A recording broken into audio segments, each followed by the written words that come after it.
જૂનાગઢમાં તારીખ 26ને ગુરુવારથી ધોરણ 10 અને ધોરણ 12ની બોર્ડની પરીક્ષાનો પ્રારંભ થવાનો છે। હવે શિક્ષણ વિભાગ દ્વારા પરીક્ષાની તમામ તૈયારીઓ પૂર્ણ કરી દેવામાં આવી છે। અહીં જિલ્લા કક્ષાએ પ્રશ્નપત્રોને પહોંચાડી દેવામાં આવ્યા। જૂનાગઢ જિલ્લામાં જૂનાગઢ તેમજ કેશોદ ખાતે કુલ 4 ઝોનની અંદર હાલ પ્રશ્નપત્ર રાખીને સ્ટ્રોંગ રૂમને સીલ કરી દેવાયો છે। પરીક્ષા પૂર્વે તાલુકા વાઇઝ આ પેપરને મોકલી દેવામાં આવશે અને જૂનાગઢ જિલ્લામાં ધોરણ 10 અને 12ના કુલ મળીને 39,000 પરીક્ષાર્થીઓ નોંધાયા હોવાની સાથે જ પરીક્ષા કેન્દ્રો પરથી વિદ્યાર્થીઓ પરીક્ષા આપવાના છે।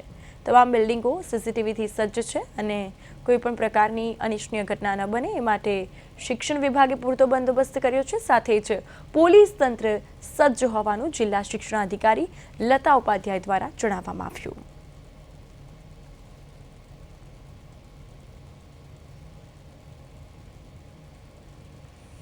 આગામી એસએસસી એચએસસી બોર્ડ પરીક્ષા 2026 જે 26 તારીખથી સ્ટાર્ટ થઈ છે અને 18 તારીખ સુધી આ પરીક્ષા ચાલુ રહેનાર છે।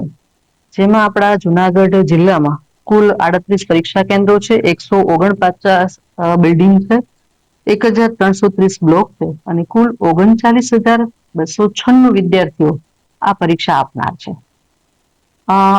આપણા 149 જે પરીક્ષા બિલ્ડિંગ છે એ તમામે તમામ બિલ્ડિંગ સીસીટીવી કેમેરાથી સુસજ્જ છે। આ તમામ બિલ્ડિંગ ઉપર વિદ્યાર્થીઓ ભયરહિત વાતાવરણમાં પરીક્ષા આપી શકે એ માટેની તમામ વ્યવસ્થાઓ થઈ ચૂકી છે। એમનું ચેકઆઉટ એમના ઝોનલસી દ્વારા થઈ ગયું છે। આ આખી સમગ્ર પરીક્ષા છે એ ટોટલ 4 ઝોનમાં વહેંચાયેલી છે અને 2 એસએસસીના ઝોન છે, 2 એચએસસીના ઝોન છે। બંનેમાં એસએસસી અને એચએસસીના પ્રશ્નપત્રો પણ બોર્ડમાંથી આપને મળી ચૂક્યા છે। સ્ટ્રોંગ રૂમમાં એ સીલ થઈ ગયા છે। સાથે સાથે પરીક્ષામાં કામ કરનાર જેમને ફરજ બજાવવાની છે એવા સ્થળ સંચાલકો, સરકારી પ્રતિનિધિશ્રીઓ, ઝોનલ સ્ટાફ, ત્યાર પછી આપણે કંટ્રોલ રૂમ અમે સ્ટાર્ટ કરતા હોઈએ છીએ। એ કંટ્રોલ રૂમ આ સિવાયના જે કાંઈ પણ પરીક્ષામાં મહેકમની જરૂરિયાત હોય એ તમામની નિમણૂક થઈ ચૂકી છે। અંદાજિત 1,550 જેટલા અધિકારી કર્મચારીશ્રીઓ આ પરીક્ષામાં પોતાની કામગીરી કરવાના છે।